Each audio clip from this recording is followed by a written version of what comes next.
Hey guys, here's a quick lesson and an important one in the vital importance of developing, right? What do we mean by development? Okay, I'm going to go over this again. I know I've talked about it so much. You want to get all of your minor pieces out into the board. You want to castle your king. You want to connect your rooks and get your queen off the back rank, okay? Then you might think about things like controlling the center with your pawns, and finally maybe centralize your rooks. Okay, so this is just an awesome case study in why it matters. Okay, so I want you to pay attention to black's development here and white's development, and pay particular attention to pawn moves. Okay, I talk a lot about unnecessary pawn moves. If you're not forced to move a pawn, really think carefully about it. Okay, this is a very good reason. Don't move your pawns. They can't move backwards. You've committed to changing the shape of the board forever. Okay, so here's the game. e4, e5, knight to c3, the Vienna. And now bishop comes out to c5. I think the most aggressive move here is actually queen to h5, with ideas of bringing the bishop out, and also we're attacking this this pawn here as well, of course. That's the Viennese wayward queen, which I'm very fond of. But I don't play that in this instance. I play my bishop out to c4, and now black plays a queen move. Now this is maybe dubious. So yes, he's got an attacking idea, right? The idea is clearly queen takes f to mate, but it's pretty easy to defend, and I get to defend it with development as well, so I can bring my knight out to f3. I've now blocked this threat, and now black's queen is looking maybe a little bit awkward out in the middle of the board. So look what's happened, right? In my first four moves, okay, I've moved one pawn and then three minor pieces. So my control of the board is good now. Black now pushes a pawn. And there is a point to this move. It's trying to stop my knight from getting into d5 and hitting the queen. Knight to d5 is a very, very common motif in the Vienna. Quite often hits the queen there, and also attacks the c7 vulnerability there as well. So there is a point to this, but was it forced, right? So we're trying to protect this square. Look at that. I mean, knight to e7, perfectly good move. Protects that square just as well as the pawn move, right? And would enable black to castle. Black could even castle on his next turn, which would be turn 5. All right, all good. So, but black pushes a pawn. I now push d3, and this does have a point to it. You know, you have to move one pawn off a light-coloured square at the start of the game in order for your light squared bishop to get out into the board. And you have to move one pawn off a dark-coloured square at the start of the game to allow your dark squared bishop out into the board. So now I'm threatening the queen here. Right? I'm threatening to come out bishop to g5, kick the queen, almost completed development and with tempo. So black is now feels the need to push another pawn. I mean, maybe again that wasn't necessary.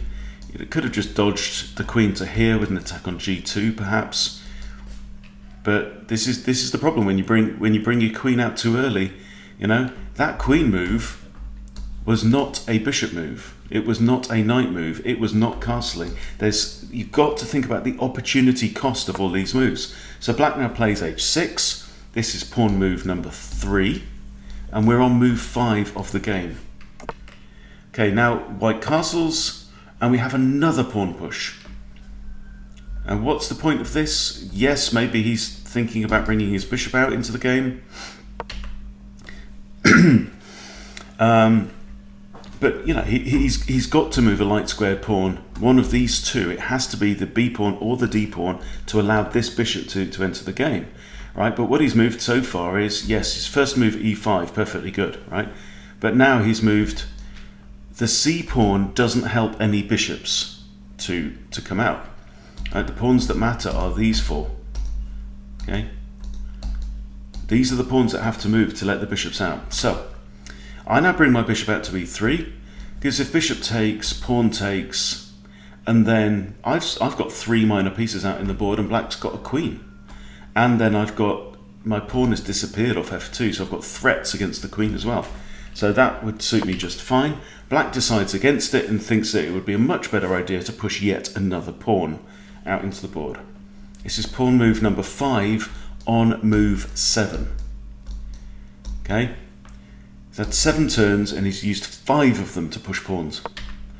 And now I break in the middle. Okay, so I'm putting my pawn here where it is attacked 1, 2, potentially 3 times, and it's defended 1, 2, 3 times. Okay, so when you've got an equal number of attackers and defenders, depending on what the pieces are, then the attacking side doesn't really profit from initiating the exchange. But here we have pawn takes, bishop takes, and then bishop takes and queen takes. Now look at how the board has changed now. Okay, from here, black has, let's look at development, a queen and a bishop out in the board. White has all 4 minor pieces out in the board. And now look at, let's go to after the exchange, so material is equal, right? Black has a queen out in the board. White has all his minor pieces and a queen out in the board.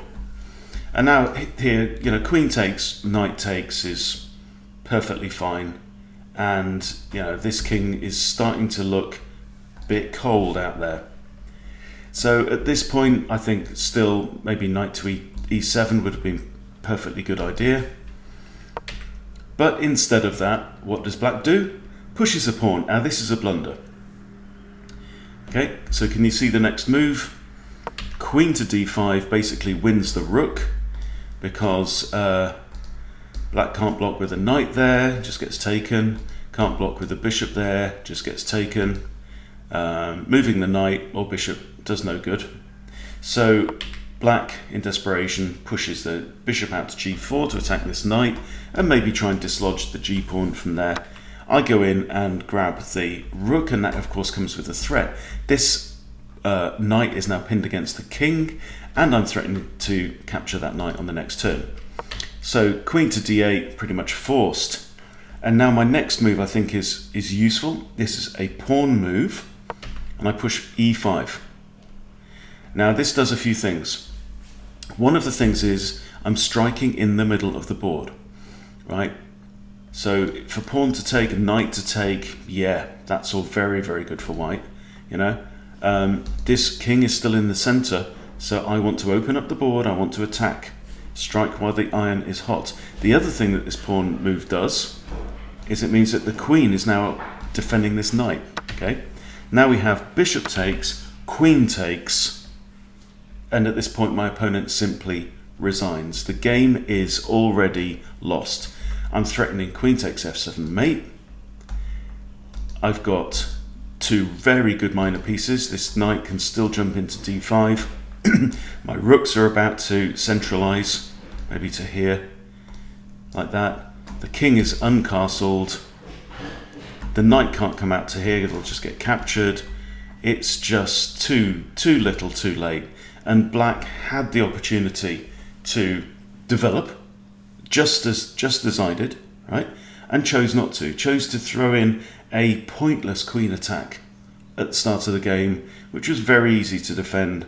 And you can see the result. All these pawn moves. So out of what black played 12 moves in the game, 1, 2, 3, 4, 5, 6, and 6 of them were pawn moves. Yeah. So making 5 pawn moves in the first 7 moves. And paid the price. So there you go. Sobering lesson, I think, there. But thank you for watching. Please subscribe if you haven't subscribed. See you soon.